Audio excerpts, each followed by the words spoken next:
الحمد لله رب العالمين، والصلاة والسلام على سيد الأنبياء وأشرف المرسلين وعلى آله الطيبين الطاهرين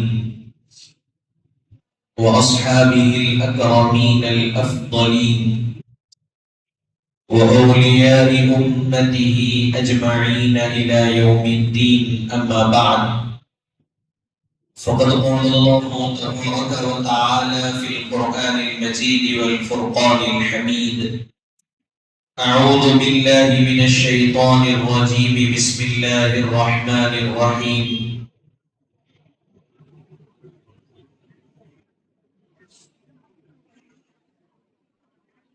لقد كان لكم في رسول الله أسوة حسنة. وقال: قل إن كنتم تحبون الله فاتبعوني يحببكم الله ويغفر لكم ذنوبكم والله غفور رحيم. وقال الله تبارك وتعالى في شأن حبيبه: إن الله وملائكته يصلون على النبي يا أيها الذين آمنوا صلوا عليه وسلموا تسليما. اللهم صل على سيدنا ومولانا محمد وعلى آله وأصحابه أفضل صلواتك وعدد معلوماتك، وبارك وسلم صلاة وسلاما عليك يا رسول الله وعلى آلك وأصحابك يا نبي الله صلى الله تعالى عليه وسلم.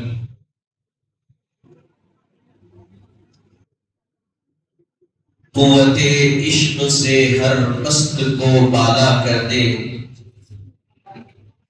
قوت عشق سے ہر پست کو بالا کر دے، دہر میں اسم محمد سے اجالا کر دے. کی محمد سے وفا تو نے تو ہم تیرے ہیں، کی محمد سے وفا تو نے تو ہم تیرے ہیں. یہ جہاں چیز ہے کیا لوح و قلم تیرے ہیں. محمد کی محبت دین حق کی شرط اول ہے، محمد کی محبت دین حق کی شرط اول ہے. گر اسی میں ہو قامی تو سب کچھ نامکمل ہے. حاضرین و سامعین کرام، السلام علیکم ورحمۃ اللہ وبرکاتہ. پروردگار عالم کا کروڑہا شکر و احسان ہے کہ اللہ تبارک و تعالیٰ نے ہم تمام کو آقا نامدار، مدینے کے تاجدار، دو عالم کے مالک و مختار، وجہ تخلیق کون و مکان حضور سیدنا محمد مصطفیٰ احمد مجتبیٰ صلی اللہ علیہ وآلہ وسلم کی امت بابرکت میں پیدا فرمایا ہے. اور اللہ تبارک و تعالیٰ کا احسان عظیم ہے کہ اس نے اس پرفتن اور پرآشوب دور میں سواد عالم اہل السنہ والجماعہ کے عقائد سے وابستہ فرمایا ہے. حاضرین محترم، آپ اور ہم جانتے ہیں کہ آج ماہ رمضان المبارک کی آخری تاریخ ہے، اور چند لمحات کے بعد، چند گھنٹوں کے بعد یہ متبرک مہینہ ہم سے جدا ہونے والا. حاضرین محترم، یہ وہ مہینہ ہے جس کے بارے میں ہم سنتے ہوئے آئے کہ اس ماہ مبارکہ کو اللہ تبارک و تعالیٰ نے بے پناہ انعامات سے، بے پناہ عظمتوں سے اللہ تعالیٰ نے اس مہینے کو نوازا ہے. اور فرمایا گیا کہ حدیث شریف میں ذکر ملتا ہے کہ جس شخص کو اس ماہ مبارکہ کی اہمیت کا علم ہو جائے تو وہ شخص یہ دعا کرے گا، یہ تمنا کرے گا، یہ التجا کرے گا کہ مولا سال کے 12 مہینے تو رمضان المبارک کے رکھ دیتا تو ہمارے لیے بہتر ہوتا۔ عزیزان محترم، رمضان المبارک میں ہم داخل بھی ہوئے اور اختتامی مراحل تک ہم اللہ کے فضل سے اور اس کے رسول کی عطاؤں سے پہنچ چکے ہیں۔ اب جب اختتامی مراحل پر رمضان المبارک آ گیا ہے تو اس مراحل میں، اس اختتامی وقت میں ہم کو یہ غور کرنا ہے کہ ہم اس ماہ مبارکہ کی کس طرح قدر کیے ہیں اور یہ مہینہ ہم کو آئندہ مہینے گزارنے کے لیے کیا تعلیم فراہم کرتا ہے، اس طرف ہم کو غور کرنا۔ جس طریقے سے ہم کو عبادتیں کرنی چاہیے تھی ہم نے کی ہے کہ نہیں کی، ہر کوئی اپنا اپنا محاسبہ کرے، کیونکہ یہ مہینہ بندے کو خالق سے جوڑنے کے لیے، بندے کو معبود حقیقی، عابد کو معبود حقیقی سے جوڑنے کے لیے یہ مہینہ آتا ہے۔ زاہد کو، جس کی وہ عبادت کر رہا ہے، اس کے دربار سے جوڑنے کے لیے یہ مہینہ آتا ہے اور رخصت ہو رہا۔ یہ مہینہ انسان کے اندر تبدیلی پیدا کرنے کے لیے آیا بھی ہے اور اختتامی مراحل پر پہنچ بھی چکا ہے۔ تو یہ مہینہ کن چیزوں میں تبدیلی پیدا کرنے کے لیے آیا ہے اور کیا ان چیزوں میں تبدیلی ہمارے اندر پیدا ہوئی ہے کہ نہیں، ہم کو یہ غور کرنا۔ عزیزان محترم، روزہ رکھ لینا، دن بھر بھوکا رہ جانا، راتوں میں جاگ لینا، یقینی طور پر ہم فرض تو ادا کر رہے ہیں، یقینی طور پر ہم سنتوں کو تو ادا کر رہے ہیں، لیکن ان فرائض کی ادائیگی کے ساتھ ساتھ کیا ہم کو پوری طرح اس کا اجر و ثواب حاصل ہو رہا ہے کہ نہیں ہو رہا؟ اور جو اس چیز سے، یعنی روزے کے ذریعے سے جو چیز ہم کو حاصل کرنا ہے، وہ چیز ہم کو حاصل ہو پا رہی ہے کہ نہیں ہو پا رہی؟ حضرت سیدی محدث لیکن عبداللہ شاہ صاحب نقشبندی قادری مجددی رحمت اللہ علیہ فرماتے ہیں کہ رمضان المبارک کے اب آخری مراحل آ گئے، اب کوئی فضائل کا ذکر کرنا نہیں ہے، کیونکہ فضائل اس وقت سنے جانے چاہیے کہ اب رمضان شروع کرنا ہے، فضائل سنے جاتے تو بہتر ہوتا۔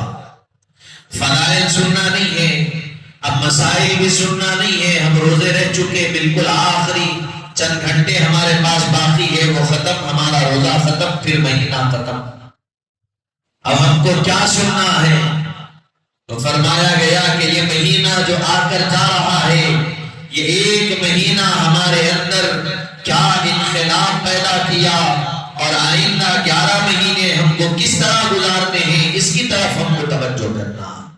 یہ ایک مہینہ ہم کو کیا سبق دے کر جا رہا ہے، یہ ایک مہینہ ہم کو کیا نہج اور کیا اصول لے کر جا رہا ہے کہ جن اصولوں کے تحت، جن منہجوں کے تحت زندگی گزارنا ہے، ہم کو اس طرف توجہ کرنا۔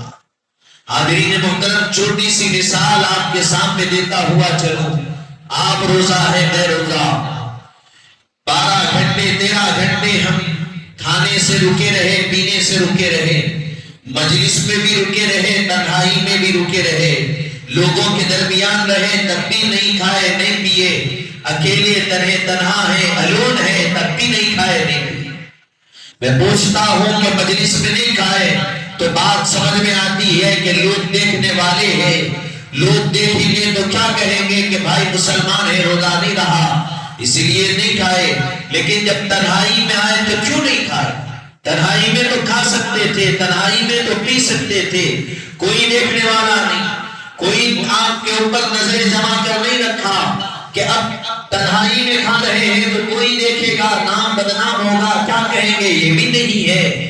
لیکن جیسے مجلس میں رکے ہیں اسی طرح تنہائی میں رکے ہیں، تو فرمایا گیا ایک وجہ یہ ہے کہ یہ خیال نہیں ہے کہ تنہائی میں لوگ دیکھیں گے، یا یہ خیال نہیں ہے کہ مجلس میں لوگ دیکھیں گے، خیال یہ ہے کہ مجلس میں ہوں تب بھی لوگ دیکھے نہ دیکھے، تنہائی میں ہوں لوگ دیکھے نہ دیکھے، اللہ دیکھ رہا ہے، یہ خیال ہے۔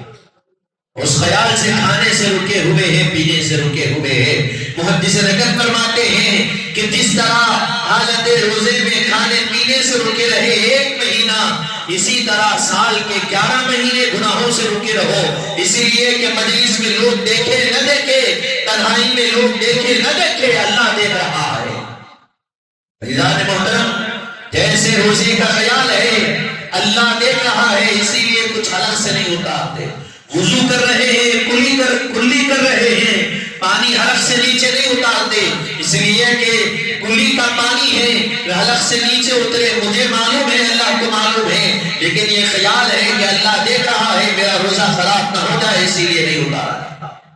محدث نقل فرماتے ہیں، حضرت محدث نقل فرماتے ہیں کہ جب یہ انگلی کا، یہ روزے کا اتنا خیال ہے کہ حلق کے نیچے پانی نہیں اتارا جاتا ہے، تو پھر عام مہینوں میں گناہ جب کرتے ہیں تو یہ خیال کیوں پیدا نہیں ہوتا کہ اللہ تبارک و تعالیٰ دیکھ رہا ہے، کوئی دیکھے نہ دیکھے، اللہ دیکھ رہا ہے اور مجھے اس کے پاس جواب دینا ہے۔ حضرت محدث نقل فرماتے ہیں کہ یہ جو ہمارا خیال، یہ جو ہمارا ماہ رمضان المبارک میں زندگی گزارنے کا نہج و طریقہ تھا، اگر یہی طریقہ سال کے 11 مہینے بن جائے تو ہماری زندگی ہمارے لیے کامیاب۔ اور رمضان المبارک یہی تعلیم دے کر جا رہا ہے کہ اللہ تعالیٰ جس طرح مجلسوں میں دیکھ رہا ہے، اسی طرح تنہائیوں میں دیکھ رہا ہے۔ تو مجلسوں میں بھی گناہوں سے پاک رہو، اپنی تنہائیوں میں بھی گناہوں سے پاک رہو، یہی رمضان پیغام دے کر جا رہا ہے، اور یہی رمضان المبارک آخری مراحل سے ہم کو خطاب کرتے ہوئے کہہ رہا ہے کہ گناہوں کو چھوڑو۔ حاضرین محترم، حضرت محدث نقل فرماتے ہیں انسان کے جسم میں جو سب سے اہم چیز ہے وہ ایک گوشت کا لوتھڑا ہے جو اہمیت کا حامل ہے، اور وہ اگر گوشت کا لوتھڑا نہ ہوتا، وہ گوشت کا ٹکڑا نہ ہوتا تو انسان کی زندگی نہ ہوتی۔ اور وہ کون سا گوشت کا لوتھڑا، گوشت کا ٹکڑا ہے؟ تو فرمایا وہ قلب ہے، جو پوری انسان کے جسم میں سب سے زیادہ اہمیت کا حامل ہے۔ اور قلب کہاں ہے؟ تو حضرت محدث نقل فرماتے ہیں انسان کی روح اور نفس کے درمیان قلب ہے۔ جب یہ قلب کی کیفیت کیا ہے تو یہ پلٹتا رہتا ہے، اور قلب کا عربی میں معنی آتا ہے الٹ پلٹ کرنے والی چیز، پلٹنے والی چیز، پلٹتے رہتا ہے قلب۔ فرماتے ہیں کہ کبھی قلب نفس کی طرف مائل ہوتا ہے تو کبھی قلب روح کی طرف مائل ہوتا ہے۔ جب دل نفس کی طرف مائل ہوتا ہے تو نفسانی خواہشات پیدا ہوتے ہیں، اور جب روح کی طرف مائل ہوتا ہے تو بندہ اللہ کی عبادت میں، اس کے ذکر میں، اس کی یاد میں لگ جاتا ہے۔ حضرت محدث نقل فرماتے ہیں کہ یہ قلب بڑی اہمیت کی چیز ہے، اور یہ قلب جو پاکیزہ ہوتا ہے یہ کیسے ہوتا ہے؟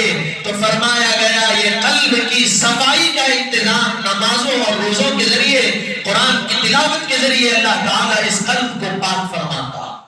الا بذکر اللہ تطمئن القلوب، اللہ تعالیٰ قلوب کا اطمینان، قلوب کے دل کا اطمینان کس میں رکھا ہے؟ دل کے اطمینان کو اللہ نے اپنے ذکر میں رکھا۔ وہ ذکر کبھی نماز کے ذریعے سے ہو رہا ہے، وہ ذکر کبھی قرآن کی تلاوت کے ذریعے سے ہو رہا ہے، تو وہ ذکر کبھی روزوں کے ذریعے سے ہو رہا۔ بہرحال رمضان المبارک کا ہر لمحہ، ہر آن اس کی یاد میں، اس کی ذکر میں گزر رہا ہے، اور جس کے ذریعے سے قلب پاک ہوتا جا رہا۔ اور فرماتے ہیں کہ قلب انسان کا پاک ہو گیا، قلب صاف ہو گیا تو اس کا پورا جسم پاک ہو گیا، وہ خود پاک ہو گیا۔ فرمایا کہ قلب کو پاک رکھنے کا بہترین ذریعہ کیا ہے؟ روزہ ہے، نماز ہے، قرآن۔ تو بندہ مومن رمضان المبارک میں روزہ رکھتا ہے جس کے ذریعے سے اس کا قلب مطہر ہوتا ہے، وہ قرآن پڑھتا ہے جس کے ذریعے سے اس کا دل پاک ہوتا ہے، وہ نمازیں پڑھتا ہے جس کے ذریعے سے اس کا دل پاک ہوتا چلا جاتا ہے۔ حضرت محدث رکن فرماتے ہیں کہ ایک مہینہ جو قلب کو پاک کرتے رہے، ایک مہینہ جو قلب کو مطہر کرتے رہے، جو گناہوں سے بچے رہے، اور فرماتے ہیں کہ یہ قلب کا تعلق انتہائی انسان کے ساتھ بڑا گہرا۔ فرمایا گیا کہ اگر کوئی زاہد ہے تو یہ نہیں کہا جاتا کہ یہ نمازیں پڑھنے والا ہے زاہد ہے، یہ کہا جاتا ہے کہ اس کے دل میں اللہ تعالیٰ کی طرف رغبت ہے، اسی لیے اس کو زاہد کہا جاتا۔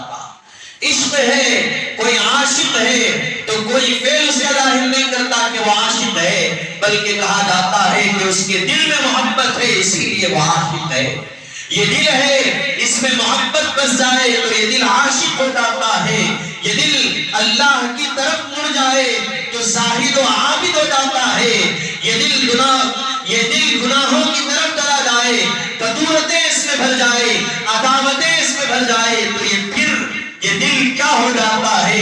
تو فرمایا گیا کہ یہ دل دنیا کی محبت کی طرف چلا جاتا ہے، اور جب گناہوں کی کثرت بڑھتی ہے تو ایک چھوٹا چھوٹا قطرہ کالا کالا دل میں پیدا ہوتا جاتا ہے، اور جب اس میں کثرت کی جاتی ہے تو گناہوں کی کثرت کی وجہ سے پورا دل سیاہ پڑ جاتا ہے، کالا پڑ جاتا ہے، تھوڑا دل کالا ہوتا ہے، انسان غلطی کرتا ہے، فوراً محسوس ہوتا ہے کہ میں برا کام کر لیا، نہیں کرنا چاہیے، لیکن جب اس کے دل پہ وہ مہر پڑتی جاتی ہے، بڑھتی جاتی ہے، بڑھتی جاتی ہے، آخر میں ختم اللہ علی قلوبہم کی مہر لگا دی جاتی ہے ان کے دلوں پر۔ جب ختم اللہ علی قلوبہم کی مہر لگ جاتی ہے تو اب گناہ کرنے کے بعد، اب غلط کرنے کے بعد کوئی چیز نہ غلط محسوس ہوتی ہے نہ گناہ محسوس ہوتا۔ یہ کب ہوتا ہے؟ جب دلوں پر مہر لگ جاتی ہے، اور کب لگتی ہے؟ جب بندہ گناہ کرتا جاتا ہے، اس میں مداومت اختیار کر لیتا ہے، دائمی طور پر گناہ کرتا رہا، اس کا دل کالا ہو گیا، مہر لگا دی گئی، اب اس کو نہ گناہ کرنے کے بعد نہ اس کو یہ خیال رہتا ہے کہ میں غلط کام کیا، نہ اس کو پچھتاوا ہوتا، بس ہلکا سمجھتا ہے، کرتا چلا جاتا۔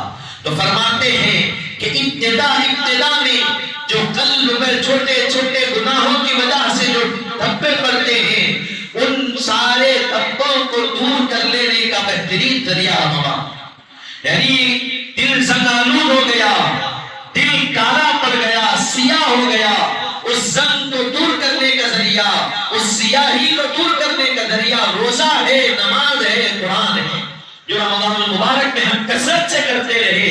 تو فرماتے ہیں محدث رکن، جس طرح رمضان میں روزہ، نماز اور قرآن کی تلاوت کے ذریعے دل کو پاک کرتے رہے، اسی طرح سال کے اور 11 مہینے دل کو پاک رکھو، صاف رکھو، اس لیے کہ یہ دل صاف ہے تو ساری چیزیں صاف ہے، اور یہ دل میلا ہو گیا تو ساری چیزیں میلی ہو گئی، ساری چیزیں فائدہ دینے والی۔ فرمایا دل صاف ہے، دل پاک ہے، دل مطہر ہے، دل طیب ہے تو ساری چیزیں فائدہ دینے والی ہے، اور دل صاف ہے تو انسان خود اللہ کی طرف متوجہ ہوتا ہے، جڑتا چلا جاتا، اور دل میں جب کدورت بھر جاتی ہے، دل زنگآلود ہو جاتا ہے تو وہ بارگاہ الہی سے دور ہو جاتا ہے اور اس کی نعمتوں سے محروم ہو جاتا۔ تو اللہ تعالیٰ نے رمضان المبارک کے ذریعے سے یہ نعمت ہم پر رکھی ہے کہ ہمارے دلوں کو اللہ نے پاک فرمایا۔ اب ہم اپنا محاسبہ بذات خود کر لیں کہ ہمارا دل کتنا پاک ہوا نہیں ہوا، ہم کتنا اس مشن میں اللہ کے کامیاب ہوئے کہ نہیں ہوئے۔ اللہ جس حکمت کے تحت رمضان دیا، ہم اس حکمت کو پایا، ہم اس حکمت میں کامیاب ہوئے کہ نہیں ہوئے، یہ ہم غور کریں۔ لیکن اب جب ہم رمضان المبارک ختم کر کے دوسرے مہینوں میں داخل ہوں گے تو یہ ہماری زندگی کے اصول اور طریقے جس طرح ہم رمضان المبارک میں بنائے تھے، اسی طرح رمضان المبارک کے علاوہ مہینوں میں بھی ہم کو بنانا، یعنی روزے تو ہم نہیں رکھیں گے، رمضان ہی میں روزے فرض ہے، نمازوں کی ہم کو پابندی کرنا، قرآن کی تلاوت، وہ سماعت ہم جس قدر رمضان المبارک میں کرتے رہے، اسی طرح وہ قرآن کی تلاوت و سماعت کے اپنے آپ کو جوڑے رکھنا، اسی لیے کہ دل کے صفائی اللہ کے ذکر میں ہے، دل کا اطمینان اللہ کے ذکر میں ہے۔ قرآن پڑھیں گے تو دل کو سکون ہوگا، نماز پڑھیں گے تو دل کو سکون میسر ہوگا، روزہ رکھیں گے تو دل کو سکون میسر ہوگا، اور دل مطمئن ہوا تو انسان کا پورا جسم اطمینان میں رہتا۔ تو فرمایا گیا کہ دل کو مطمئن کرو، اور اللہ تعالیٰ نے بھیجا اسی لیے ہے۔ اللہ تعالیٰ جب بندے کو دنیا میں بھیجتا ہے، جب بندہ پیدا ہوتا ہے تو اس کا دل نور سے معمور ہوتا ہے۔ حضرت محدث رجب فرماتے ہیں کہ جب بندہ دنیا میں آتا ہے تو اس کا دل نور سے معمور ہوتا ہے، اور جب دنیا سے جاتا ہے تب بھی اسی حالت میں اس کو جانا چاہیے کہ اس کا دل نور سے معمور ہے۔ اس حالت میں اللہ کے دربار میں حاضر ہونا چاہیے، جس حالت میں اللہ نے بھیجا ہے اسی حالت میں دل کو روشن کرتے ہوئے، معمور کرتے ہوئے، گناہوں سے پاک، نیکیوں سے بھرا ہوا، نیکیوں سے لبریز دل اللہ کی بارگاہ میں دوبارہ رجوع ہونا چاہیے۔ تو وہ کیسے ہوگا؟ وہ نمازوں سے ہوگا، وہ ذکر و اذکار سے ہوگا، قرآن کی تلاوت سے ہوگا، مخلوق کی داد رسی سے ہوگا، لوگوں کی فریاد کو سننے سے ہوگا، رحم دلی پیدا کرنے سے وہ دل اللہ تبارک و تعالیٰ کے نور سے منور ہوگا۔ اگر ہم اپنے اندر انا، اپنے اندر عقل، اپنے اندر ریاکاری اور وہی گناہوں کا ماحول پھر پیدا کر کے رکھے، پھر وہی حال رمضان گیا ہمارا پیدا ہو گیا، تو رمضان کا آنا جانا ہم کو کچھ فائدہ نہیں ہے۔ رمضان المبارک آیا اور گیا تو فائدہ یہ کہ ہم گناہوں سے دور ہو جائیں۔ رمضان المبارک آیا اور گیا تو فائدہ رمضان کو دے رہا ہے کہ رمضان سے پہلے ہمارا تعلق قرآن سے نہیں تھا، اب رمضان کے بعد ہمارا تعلق قرآن سے جڑ جانا چاہیے۔ رمضان آیا اور گیا تو فائدہ یہ ہونا چاہیے کہ صرف سحری کو اٹھے تب فجر پڑے نہیں، بلکہ بغیر سحری کے بھی اٹھ کر فجر کے ہم پابند بن جائے، یہ رمضان فائدہ دے کر جائے گا۔ صرف نماز تراویح کے لیے آ کر عشاء لازم کر لیے ایسا نہیں، رمضان کے علاوہ بھی ہم پر عشاء لازم ہے، فرض ہے، رمضان کے علاوہ بھی ہم عشاء کی پابندی کریں۔ صرف لیلۃ القدر اور رمضان المبارک کی آخری راتوں میں جاگ کر اللہ کی عبادت کر لیے نہیں، رمضان المبارک کے علاوہ بھی کچھ راتیں ہم کو مہینے میں نکال کر جاگنا، تہجد پڑھنا، اللہ کی عبادت کرنا، یہ رمضان المبارک کا فائدہ حاصل کرنا۔ تو حاضرین محترم، بتانے کا مقصد یہ ہے کہ رمضان المبارک آیا بھی ہے اور ہم سے رخصت ہو رہا ہے، تو ہم اس ماہ مبارکہ کے جو لمحات بچے ہوئے ہیں اس کو غنیمت سمجھتے ہوئے، ہم اس سے عبرت حاصل کرتے ہوئے، صدقے دل سے توبہ و استغفار کرتے ہوئے اس مہینے کو رخصت کرے، اور اس مہینے کو رخصت کرتے ہوئے یہ عزم مصمم کر لے کہ آئندہ رمضان المبارک تک یا اللہ تبارک و تعالی جب تک ہم کو زندگی عطا کرے گا ہم گناہوں سے دور رہیں گے، نمازوں کے پابند بنے رہیں گے، قرآن کی تلاوت کو اپنے اوپر لازم و ضروری کریں گے۔ تو یہ ہم عزم کریں اور اس پر کوشش کریں۔ ہمارا کام کوشش کرنا ہے، ہمارا کام جستجو کرنا ہے، ہمارا کام محنت کرنا ہے، باقی اللہ تبارک و تعالیٰ کے ہاتھ میں ہے۔ ہم محنت کریں گے، ہم جستجو کریں گے، اللہ تبارک و تعالیٰ خود راستے ہموار کرے گا اور خود ہمارے لیے سہولتیں فراہم کی جائے گی اور ہم کامیابیوں کی طرف چلتے چلے جائیں۔ حاضرین محترم، پہلا عنوان، پہلی بات یہ۔ دوسری بات یہ کہ آج کی جو رات ہے، آج کی جو رات، ہم 30 تاریخ ہے، جیسے ہی افطار ہوگا، مغرب کا وقت شروع ہوگا، 1 شوال لگ جائے گی، رمضان ختم ہو جائے۔ تو آج کی جو رات ہے وہ رات ہے لیلۃ الجائزہ۔ اس رات کو فقہا فرماتے ہیں یہ کون سی رات ہے؟ لیلۃ الجائزہ، یعنی خود کے محاسبے کی، خود کے جائزے کی رات ہے، اپنے آپ کا جائزہ کرنے کی رات ہے کہ یہ رات جو آخری رات ہے، ہم رمضان سے جدا ہو کر اب شوال میں آنے والے ہیں، وہ مہینہ جو عظمتوں والا، جو تبدیلیوں والا مہینہ ہے، وہ ہم سے رخصت ہو رہا۔ اب ہم کو یہ جائزہ لینا ہے کہ ہم نے کس طرح رمضان گزارا۔ بلکہ فقہا نے اس کو عام انداز میں سمجھانے کے لیے کہا کہ یہ اجرت کے حاصل کرنے کی رات ہے۔ کس کے حاصل کرنے کی رات ہے؟ اجرت کے حاصل کرنے کی رات ہے۔ ایک مزدور جب مزدوری کرتا ہے تو شروع وقت سے آخری وقت تک مزدوری کر کے جب اس کو تنخواہ لینا ہے، جب اس کو اجرت لینا ہے، وہ اس جگہ کو چھوڑ کر چلا جاتا ہے یا وہاں رہتا ہے؟ آپ بتائیں۔ کوئی مزدور مثال کے طور پہ 9 بجے سے کام شروع کیا، 5 بجے تک کام کیا، کام ہوتے ہی وہ گھر کو نہیں چلے جاتا پلٹ کر، ٹھہرتا ہے کہ میں جو محنت کیا، میں جو مشقت کیا، میں جو تکلیف کا سامنا کیا، اب مجھے اس کی اجرت لینا ہے، اس کی قیمت لینا ہے۔ قیمت ملنے کے بعد گھر کو جاتا ہے، وہ اس کے لیے نعمت ہے کیونکہ وہ محنت کیا۔ اسی طرح فقہا فرماتے ہیں کہ یہ دنیا کی محنت یہ بندہ کر رہا ہے تو اجرت لے کر جا رہا ہے، اسی طرح آج کی جو رات ہے یہ اجرت لینے کی رات ہے بارگاہ الہی سے، بارگاہ الہی سے نعمت کے حاصل کرنے کی رات ہے۔ اور وہ نعمت کیا ہے؟ تو فرمایا گیا جو 30 دن کے روزے رکھے، جو 30 دن نماز تراویح پڑھے، جو 10 دن نماز تہجد پڑھے، جو سحر کیے، افطار کیے، محنت کیے، مشقت کیے، ان ساری محنتوں مشقتوں کے عوض آج کی رات اللہ تعالیٰ کی بارگاہ سے نعمتیں حاصل کرنے اور اجرتیں حاصل کرنے کی رات۔ اور وہ کیا ہے؟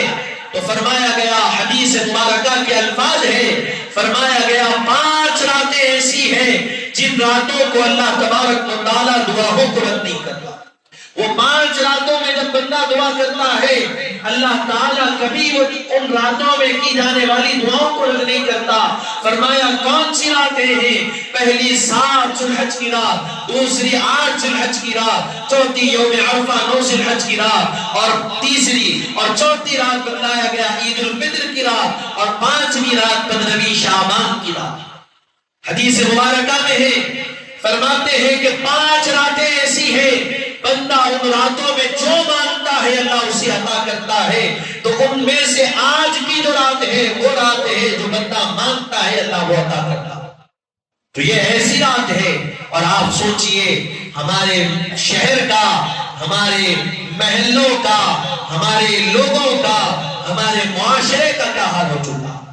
آج کی رات اجرت حاصل کرنے کی رات ہے، جو 30 دن محنت کیے، 30 دن مشقت کیے، 10 دن اعتکاف میں بیٹھے، 10 دن نماز تہجد کی پابندی کیے، سب کچھ کیے، اب ریوارڈ جب لینا ہے آج کی رات میں اس کی اجرت لینا ہے، اس کا ریوارڈ ملنا۔ اور ہم کیا کرتے ہیں آج کی رات جب اللہ کی بارگاہ سے نعمت کو لینا ہے، ریوارڈ حاصل کرنا ہے، اجرت حاصل کرنا ہے، ہم کیا کرتے ہیں؟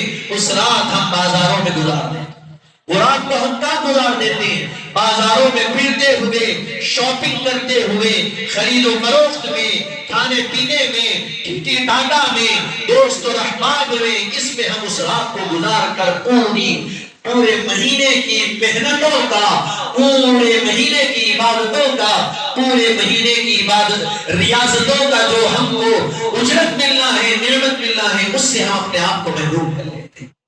تو حاضرین محترم، فقہائے کرام فرماتے ہیں کہ آج کی رات اللہ کی یاد میں گزارنے کی رات۔ تو کیا کرنا ہے؟ اللہ کی یاد میں گزارنے کی رات عشاء پڑھنا، پھر اس کے بعد اس کی بارگاہ میں سر بسجود ہو جانا کہ مولا ہم نے جو محنتیں کی ہیں اس کا بہترین اجر اور صلہ کو عطا فرما۔ اس کی بارگاہ میں سجدہ ریز ہو کر آنکھوں سے آنسو بہا کر دعا کرنا کہ مولا تیرے دربار میں ہم نے جو روزے رکھے ہیں اس کو، ہمارے روزوں کو قبول کر لے، جو ہم نے تراویح پڑھی ہے اس کو قبول کر لے، جو تہجد پڑھی ہے اس کو قبول کر لے، جو ہم نے اعتکاف بیٹھ کر تیری عبادتیں کی ہیں اس کو قبول کر لے۔ یہ رات ہے، یہ دعا کرنے کی رات ہے۔ نہ صرف یہ بلکہ صحت مانگنا ہو آج کی رات مانگو، رزق مانگنا ہو آج کی رات دعا کرو، اللہ کی بارگاہ سے کون سی نعمت حاصل کرنا چاہتے ہو اٹھاؤ ہاتھ اور دعا کرو، مولا عطا کرنے پہ ہے وہ عطا کرتا چلا جائے گا، اور اتنا عطا کرے گا کہ تمہارا دامن ناکافی ہو جائے گا، سنبھالنے کے لیے اللہ اتنا عطا کرتا چلا جائے گا۔ عزیزان محترم، ہاتھ اٹھا کر دعا کرو کہ مولا میرے والدین کو صحت کے ساتھ لمبی عمر دے، ان کا سایہ دراز کرے۔ آپ جو دعا کریں گے اللہ تعالیٰ وہ نعمت سے آپ کو سرفراز فرماتا چلا جائے۔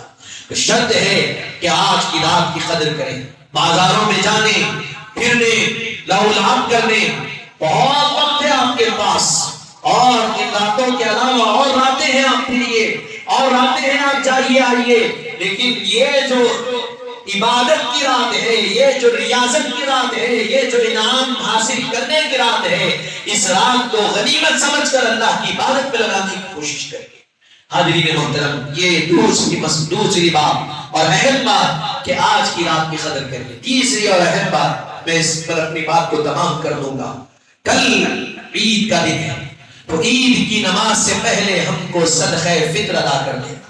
صدقہ فطر کیا ہے؟ تو یہ صدقہ ہے، عید الفطر سے پہلے ادا کیا جاتا ہے، یہ شرط ہے اس میں، اور حدیث مبارکہ کے الفاظ ہے، حضور پاک صلی اللہ علیہ وسلم نے ارشاد فرمایا کہ جو بندہ صدقہ فطر ادا نہیں کرتا، اس کے روزوں کو اللہ تعالیٰ لٹکا دیتا، اس کے روزے قبول نہیں ہوتے، لٹکتے رہتے، اس کی عبادتیں معلق کر دی جاتی، جو صدقہ فطر ادا نہیں کرتا۔ صدقہ فطر ہے کتنا؟ یہ سونا نہیں، زکوٰۃ نہیں ہے۔ اب زکوٰۃ کے بارے میں آپ سنیں، اتنی مقدار میں نکالنا، اتنا نکالنا۔ صدقہ فطر کتنا؟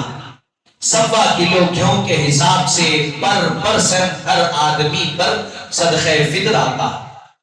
وہ بالغ بچہ ہے تب بھی آتا ہے، چھوٹا ہے تب بھی اس کی طرف سے اس کے والد کی ذمہ داری ہے کہ وہ ادا کرے۔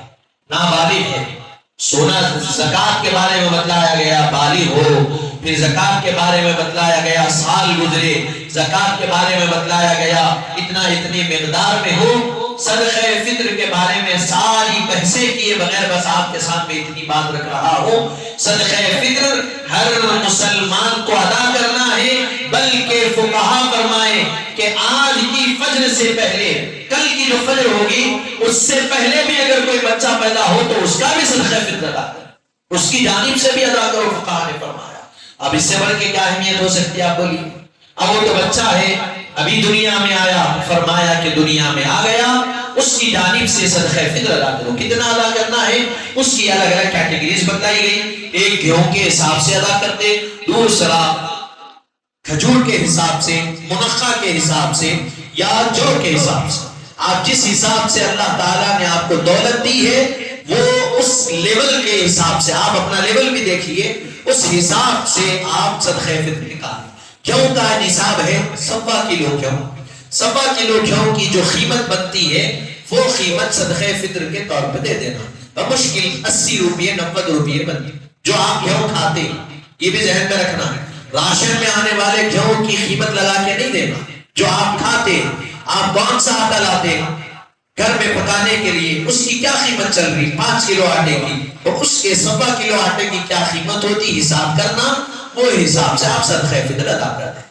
اب کھجور ہے منقع، کھجور کے بارے میں بتایا 2.5 کلو کھجور کے حساب سے ادا کرنا، جو کھجور کھاتے آپ اس کی قیمت کیا چل رہی، تو 2.5 کلو کی کیا قیمت ہوگی، وہ حساب سے آپ صدقہ فطر ادا کرنا۔ تو میرے حال آپ اس کھجور کی طرف جائیں گے تو اتنا، اور یہ صدقہ فطر گیہوں کی طرف سے ادا کریں گے گیہوں کے نصاب کے حساب سے، تو 1.25 کلو گیہوں کے حساب سے ہر فرد، مرد، عورت، بچہ، بچی، عاقل، بالغ، سب کی طرف سے صدقہ فطر ادا کرنا ہے۔ والد ہے ان کی ذمہ داری ہے کہ وہ اپنی اہلیہ کی بھی طرف سے ادا کرے، وہ اپنے بچوں کی طرف سے بھی، اور کتنا بنتا، 80 روپے 90 روپے صدقہ فطر آتا، 100 روپے بھی آپ پکڑ لیجیے ایک آدمی کے، 4 آدمی ہیں تو کتنا ہوا، جتنا صدقہ فطر ہوا اتنا آپ صدقہ فطر ادا کرنا۔ کس کو دینا؟ تو جو زکوٰۃ کے مستحق ہیں، اور جو جن کو زکوٰۃ دی جا رہی ہے ان کو بھی صدقہ فطر دیا جا سکتا ہے، یا پھر اس کے علاوہ دیگر افراد جو مستحق ہیں ان کو، آپ کو معلوم ہے کہ یہ مستحق ہے تو ان کو بھی صدقہ فطر ادا کر سکتے ہیں۔ اور مزید عید کے آداب کو بھی ملحوظ رکھیے، عید کی جو طریقے ہیں، عید کے دن کا کیا کیا معاملات ہے، غسل کرنا، اچھا لباس پہننا، پھر اس کے علاوہ جب عیدگاہ نماز پڑھنے کے لیے عیدگاہ کو جانا، ایک راستے سے جانا ایک راستے سے آنا۔ اور عید الفطر اور عید الاضحیٰ میں فقہا ایک فرق یہ بیان کیے کہ آپ کے سامنے رکھ رہا ہوں کہ عید الفطر کی نماز پڑھنے کے لیے جب جاتے ہیں تو تھوڑا سا میٹھا کھا کے جاتے ہیں۔ عید الفطر کی اکثر یہ گھروں کا ماحول ہے، شیرخرما بنتا پی کیا، اور عید الاضحیٰ کی نماز پڑھنے کے لیے آتے تو بھوکے آنا، اور جا کے قربانی دینے کے بعد اسی جانور کے گوشت میں سے کچھ حصہ کھایا جاتا. یہ کب؟ عید الاضحیٰ میں. لیکن عید الفطر میں یعنی رمضان المبارک کی عید میں جب ہم آتے ہیں تو اس کے آنے سے پہلے کچھ میٹھا کھا کے مسجدوں کی طرف آنا. آپ عیدگاہ جا سکتے نماز پڑھنے کے لیے، سہولت آپ کو ہے یا نہیں ہے تو آپ کی بستی، آپ کے محلے کی مسجد میں بھی آ کر آپ نماز ادا کر سکتے ہیں. جس وقت نماز رکھی جائے آنا. ایک راستے سے، یہ سنت طریقہ حضور پاک صلی اللہ علیہ وسلم کا کہ ایک راستے سے آتے اور دوسرے راستے سے گھر کو جاتے. تو حاضرین محترم، ان چیزوں پہ عمل کرتے ہوئے عید کے ایام کو ہم کو گزارنا ہے. اور یہ عید کے ایام میں یہ بھی خیال رکھیے کہ جو یتیم بچے ہیں، جو مسکین بچے ہیں، جن کے ماں باپ نہیں ہیں، جن کا کوئی سہارا نہیں ہے، اللہ تعالیٰ نے آپ کو استطاعت دی ہے، آپ زکات ادا کر چکے ہیں، تب بھی یتیموں اور مسکینوں کو کی مدد کرنے کی کوشش کریں. ایک واقعہ حضور پاک صلی اللہ علیہ وسلم کی سیرت مبارکہ میں اسی کے تعلق سے ملتا کہ حضور پاک صلی اللہ علیہ وسلم عید کی نماز کے لیے گھر سے نکلے. اور حضور پاک صلی اللہ علیہ وسلم عید کی نماز کہاں پڑھتے تھے؟ عیدگاہ میں جا کے پڑھتے تھے، مسجد نبوی میں نہیں پڑھتے. عیدگاہ کو جا کر حضور عید کی نماز ادا فرماتے. عیدگاہ جانے کے لیے نکلے تو بچوں سے حضور ملاقات کرتے ہوئے جا رہے ہیں. ایک بچے کو حضور نے دیکھا کہ وہ مخموم ہے، غم کی حالت میں ہے اور پرانا لباس پہنا ہوا ہے، بیٹھا ہوا. حضور کے ملاقات کیے اور پوچھا کہ اس طرح بیٹھنے کی وجہ کیا ہے اور ایسے کپڑے پہننے کی کیا وجہ. حالانکہ حضور رحمت للعالمین ہے. وہ بچہ کہنے لگا کہ یا رسول اللہ صلی اللہ علیہ وسلم، میرے والد نہیں ہے، میرے پاس پہننے کے لیے کپڑے نہیں ہیں، جو ہے وہ پہن کر آ گیا. حضور پاک صلی اللہ علیہ وسلم جو ساری کائنات کے لیے رحمت للعالمین ہیں، آپ اس بچے کو لے کر اپنے گھر کو تشریف لاتے ہیں اور حضرت امام حسن اور حسین کا لباس اس کو پہناتے ہیں اور کہتے ہیں کہ آج سے تو یتیم مت سمجھ، آج سے تیرے بھائی حسن اور حسین ہیں، تیری بہن فاطمہ ہے. اور فرماتے ہیں کہ تیرے بابا محمد عربی ہے، تیری ماں حضرت عائشہ ہے. کہہ کر اس بچے کو غسل بھی دلایا جاتا ہے، کپڑے پہنائے جاتے ہیں. پھر حضور اس کا دست مبارک پکڑ کر، اس بچے کا ہاتھ پکڑ کر اپنے دست مبارک سے عیدگاہ لے جا کر اس کے ساتھ نماز ادا فرماتے ہیں. تو حاضرین محترم، اس سے معلوم ہوا کہ حضور کس قدر محبت فرمایا کرتے ہیں. یتیموں سے، مسکینوں سے، محتاجوں سے، ضرورت مندوں سے. تو حاضرین محترم، ہمارا بھی یہ، کیونکہ ہم حضور کے نام کا کلمہ پڑھتے ہیں، حضور کی امت ہے، تو ہمارا بھی یہ طریقہ اور یہ ہمارا بھی انداز ہونا چاہیے کہ حضور پاک کے طور طریقے کو ہم اپنائیں. جس طرح حضور پاک غریبوں سے محبت فرماتے، مسکینوں سے محبت فرماتے، یتیموں سے محبت فرماتے، ہم بھی کوشش کرنا کہ ہم بھی کچھ یتیموں کی مدد کر سکے، کچھ ان سے محبتوں کا اظہار کر سکے، کچھ ان سے عقیدتوں کا اظہار کر سکے، تاکہ یہ جو آپ ان سے محبت کا اظہار کریں گے، عقیدتوں کا اظہار کریں گے، یہ آپ کے لیے دنیا میں بھی کامیابی کا ذریعہ بنے گا اور آخرت میں بھی اللہ تبارک و تعالیٰ اس کے ذریعے سے آپ کو آخرت کی کامیابیاں ان سے سرفراز فرمائے. حاضرین محترم، یتیم اور مسکین کی مدد کرنا، اس کی بہت فوائد اور اس کا اجر و ثواب احادیث مبارکہ میں بیان فرمایا گیا. بہرحال وقت نہیں ہے کہ ان ساری چیزوں کو آپ کے سامنے رکھا جائے. بتانے کا مقصد یہ ہے کہ آپ سے، مجھ سے جتنی ہم سے کوشش ہو سکتی ہے، ہم ان چیزوں کا بھی خیال رکھنا. پھر اس کے علاوہ یہ جو ساری چیزیں آپ کے سامنے رکھی گئی، میں اپنی بات کو یہی تمام کرتے ہوئے آپ کے سامنے دعا بھی کرتا ہوں اور درخواست بھی کرتا ہوں کہ ان چیزوں پر عمل کریں.